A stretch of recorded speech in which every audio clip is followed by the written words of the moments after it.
অতিরিক্ত চিনির পরিমাণ কতটা ক্ষতিকারক তা নিয়ে পড়ুয়াদের সতর্ক করতে এবার উদ্যোগে সিবিএসই বোর্ড। প্রত্যেকটি স্কুলে সুগার বোর্ড বাধ্যতামূলক। এই সুগার বোর্ড পড়ুয়াদের মধ্যে অতিরিক্ত চিনি খাওয়ার ক্ষতিকর দিকগুলি তুলে ধরবে। হুয়ের 2024 সালের রিপোর্ট অনুযায়ী বিশ্বব্যাপী 5 বছরের নিচে প্রায় 3.5 কোটি শিশু অতিরিক্ত ওজনের সমস্যায় ভুগছে।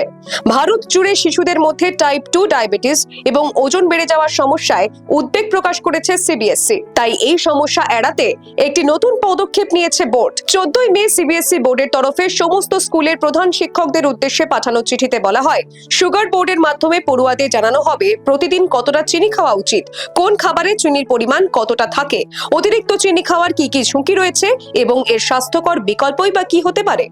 বোর্ড স্কুলগুলিকে আগামী 15 জুলাইয়ের মধ্যে তাদের গ্রহণ করা যাবতীয় পদক্ষেপের রিপোর্ট জমা দিতে নির্দেশ দিয়েছে। এই উদ্যোগের লক্ষ্য পড়ুয়াদের মধ্যে সচেতন খাদ্যাভ্যাস করে তোলা এবং দীর্ঘমেয়াদী স্বাস্থ্যের খেয়াল রাখার বার্তা দেওয়া।